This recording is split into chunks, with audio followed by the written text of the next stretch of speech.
You know that specific frustration when you finally decide you're going to sit down, be perfectly mindful, and just sort of exist in the moment. Oh, absolutely. The classic attempt to just clear your mind. Right. You close your eyes, you take a deep breath, and within maybe, I don't know, 14 seconds, your brain is violently reminding you that you forgot to buy paper towels, Yeah.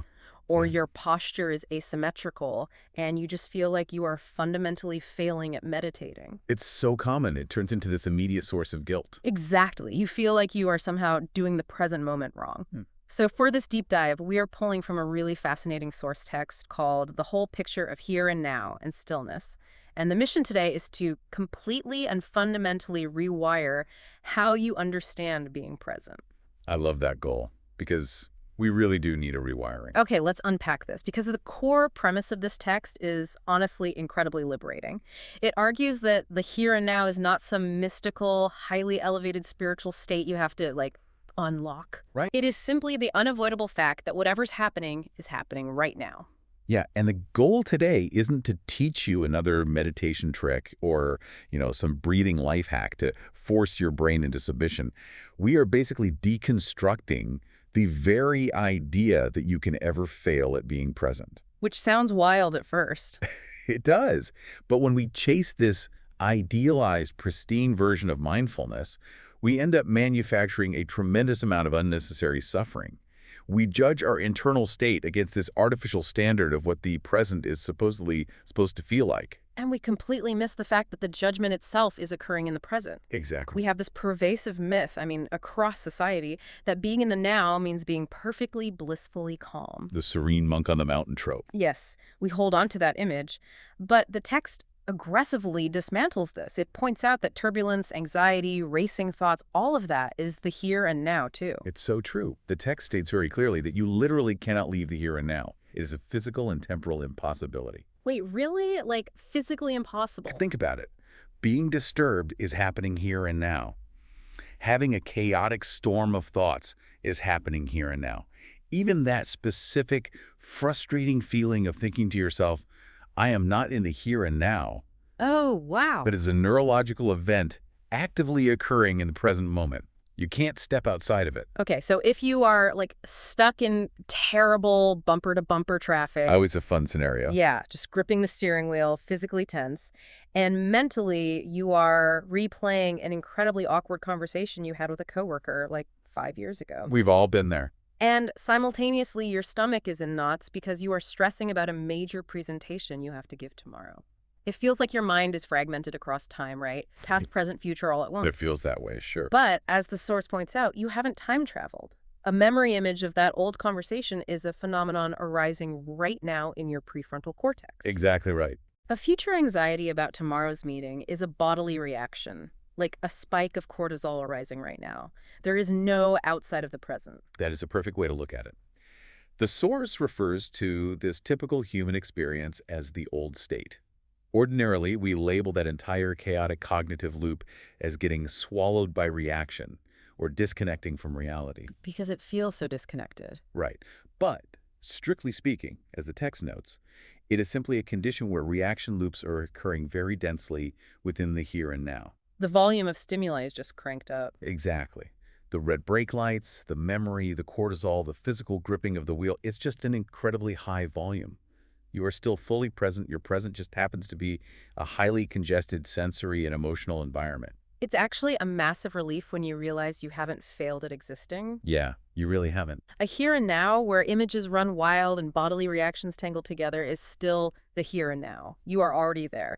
But I have to say, this raises a massive contradiction for me. Okay, let's hear it.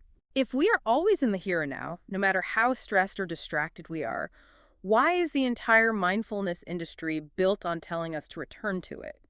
That is the million-dollar question. Right. There's a massive disconnect there.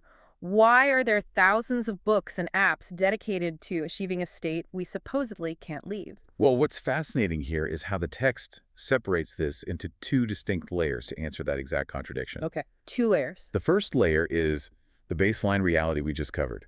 Everything is happening now, and you cannot escape it. But the second layer is what the text calls a here and now-like quietness. A here and now like quietness. So it treats quietness as a specific flavor or maybe a subset of the present moment rather than the entirety of it. That's a great way to phrase it. It is a state where those dense reaction loops we talked about are thin. Hmm? Your body and cognition feel clear. Your thoughts and emotions do not self-amplify. And there is very little unnecessary tension. So it's real. Oh yeah, this quietness is a real physiological state. It exists.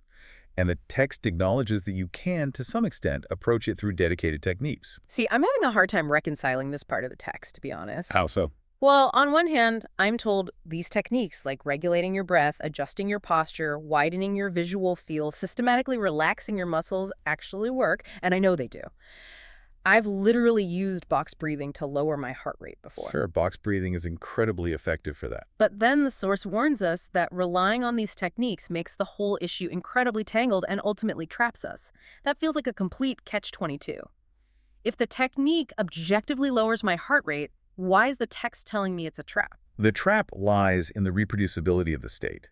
Because techniques like box breathing do work to reproduce a state of quietness, we instantly turn that quietness into a reward-based structure. Oh, I see. The moment your brain registers, when I breathe in this specific rhythm, the unpleasant anxiety goes away and pleasant calm arrives, you have inadvertently created a scoreboard. You've gamified your own nervous system. Exactly. You start operating under a new set of rules. You tell yourself, this calm state is the correct state. This is what I should reproduce. When I do this, I am succeeding at being in the now. When my mind wanders, I am failing. Wow. It becomes a metric for comparison. You start judging your current state against past meditations or against an idealized version of yourself.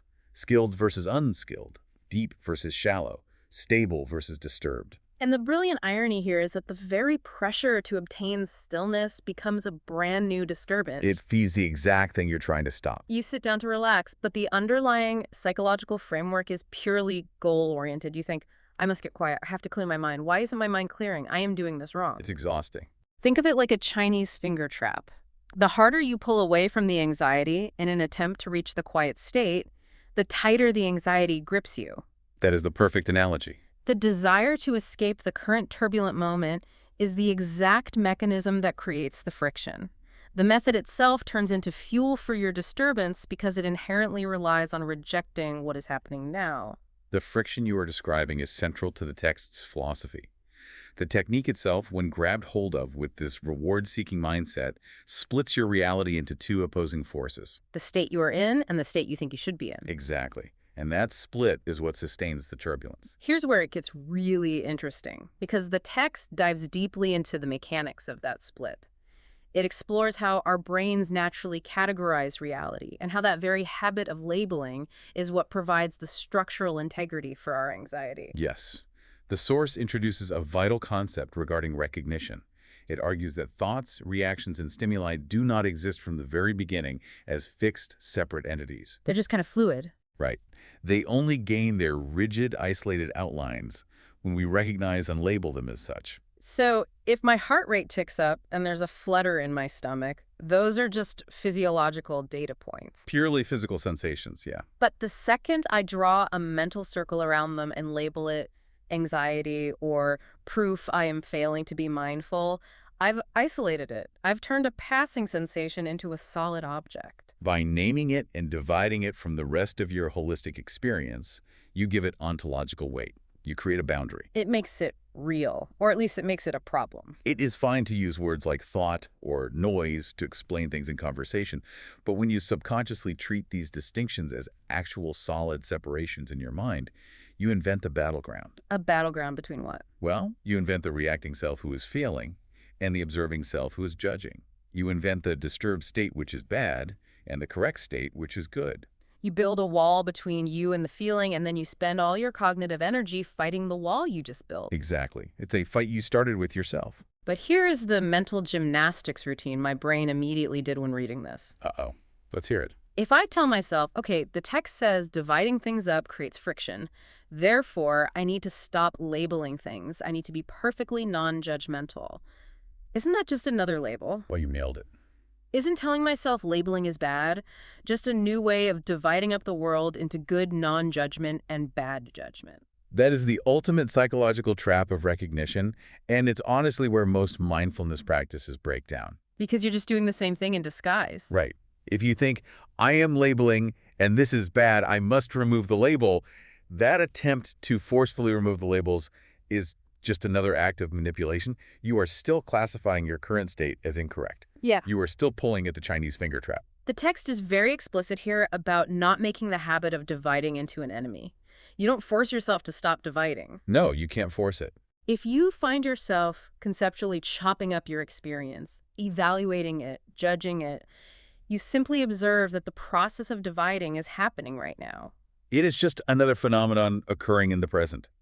If something is recognized as noise, then it has been recognized as noise. That recognition is happening now. You don't fight it. You don't need to add a secondary judgment of, and I shouldn't be recognizing it as noise. Yeah. The moment you add that secondary layer, you've restarted the reaction loop. Okay, I understand the theory, but I'm still struggling with the practical application. Fair enough. It's tricky.